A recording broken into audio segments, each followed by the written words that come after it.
Assalamualaikum warahmatullahi wabarakatuh. Bagaimana anak-anakku sekalian? Semoga kalian senantiasa diberikan kesehatan oleh Allah Subhanahu wa taala. Di kesempatan kali ini kita akan memulai kegiatan belajar mengajar walaupun secara daring, namun tetap kita tidak mengurangi kesemangatan kita untuk belajar dan terus berkarya agar kita menjadi manusia yang lebih hebat, lebih manfaat. Tentunya kita selalu menjaga sholat kita, selalu berzikir mengingat Allah Subhanahu wa taala.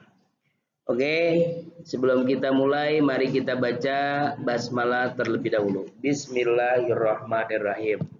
Oke, selanjutnya kita akan baca doa raditu billahi rabba wa bil islami dina wa bi muhammadin nabiyya wa rasula rabbi zidni ilma warzuqni fahma Allahumma inna nas'aluka rizqan thayyiba wa amalan maqbula wa ilman nafi'a bi rahmatika ya arhamar rahimin amin.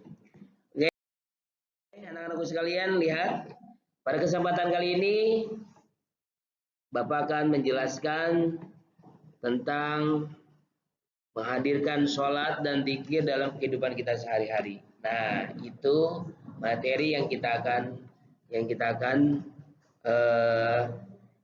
bahas, yang kita akan pelajari ya. Oke. Selanjutnya, apa sih tujuan dari pembelajaran kita? Yang pertama, agar kalian dapat menghubungkan hakikat sholat dan zikir dalam mencegah perbuatan keji dan mungkar. Itu yang pertama ya nah. Yang kedua nah, agar kalian dapat menuliskan contoh perilaku ketakwaan kepada Allah Subhanahu wa taala sebagai pemaknaan sholat dan zikir dalam mencegah perbuatan keji dan munkar di lingkungan sosial. Baik di rumah, di sekolah, di jalan, dan di lingkungan sekitar ya. Kemudian yang ketiga, tujuannya adalah agar kalian dapat membuat kuitas ya, kuitas atau mutiara-mutiara tentang sholat dan zikir mencegah perbuatan keji dan munkar dalam media sosial atau media lainnya seperti Facebook atau Instagram dan lain sebagainya yang kalian anggap penting untuk memberitahukan ya bahwa ada mutiara tersimpan dalam sholat dan zikir. Nah, itu ya tujuan pembelajaran kita. Oke, next, lanjut. Kemudian, apa sih metode yang akan Bapak sampaikan? Metode yang akan Bapak berikan ada 3. Yang pertama, kita akan mengidentifikasi tentang sholat ya, tentang zikir. Setelah mengidentifikasi, setelah kita memahami, kemudian kita diskusi ya tentang sholat dan zikir. Setelah itu nanti ada tugas proyek atau tugas yang akan Bapak berikan. Oke, lanjut. Nah, ini tebak gambar nih. Ini coba gambar apa nih? Wah, gambar istana. Oke, coba perhatikan. Ini gambar istana yang begitu megah, indah, yang bertingkat-tingkat. Itu tentunya kalian harus paham bahwa pondasinya itu kuat, kokoh, mantap. Begitu juga Islam, pondasinya yaitu tadi sholat diantaranya, sholat dan zikir.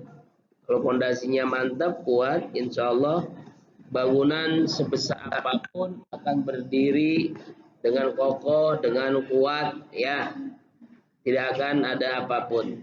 Oke, selanjutnya perhatikan gambar selanjutnya, yaitu ada gambar orang sholat berjamaah dan zikir, ada tasbih. Artinya kita jangan pernah melupakan sholat dimanapun ya, kita harus sholat. Kemudian setelah itu jangan hanya sholat sendiri. Kenapa? Karena sholat berjamaah itu lebih bagus daripada sholat sendirian. Sholat berjamaah dapat 27 derajat, kalau sholat sendirian hanya 1.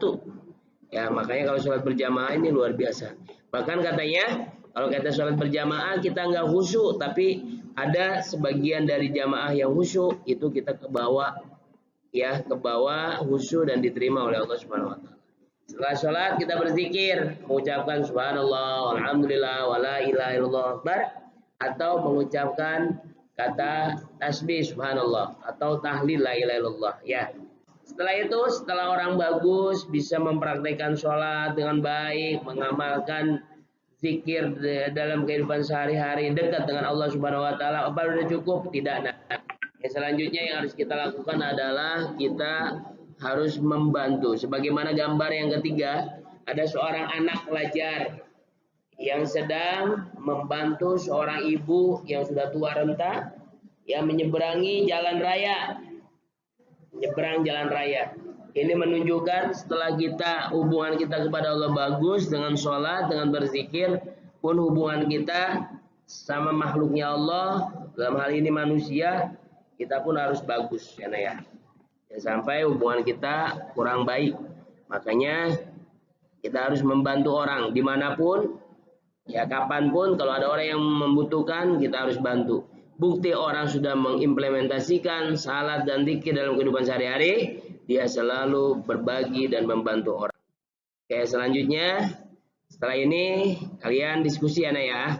Ada 3 ya, Bapak kasih berapa kelompok? 3 kelompok, kelompok A, B, dan C. Masing-masing 3 kelompok ini kalian coba diskusikan. Satu soalnya adalah upaya apa yang dapat dilakukan agar tetap istiqomah dalam sholat dan zikir. Kemudian soal yang kedua untuk didiskusikan adalah cari ayat Al-Quran dan hadis Nabi yang menyatakan sholat itu dan zikir dapat mencegah perbuatan keji dan mungkar. Dan yang ketiga, diskusi yang kita diskusikan, yang ketiga adalah bagaimana hubungan hakikat sholat dan zikir sebagai pencegah daripada perbuatan keji dan mungkar. Itu ya itu tugas diskusi. Nah, diskusi itu silakan kalian diskusi, silakan 3 kelompok ya. Itu tadi materinya. Oke, setelah itu nanti setelah selesai diskusi sudah bagus dan iya, ini yang Bapak inginkan dari diskusi kalian. Selanjutnya adalah proyek atau kalian melaksanakan tugas di rumah. Nah, tugas di rumah ini kalian melakukan ya. Dengan membuat apa? Buatlah full test ya. Full test ini tentang sholat dan zikir untuk mencegah perbuatan keji dan mungkar. Silakan kalian buat, nanti setelah itu dikumpulkan.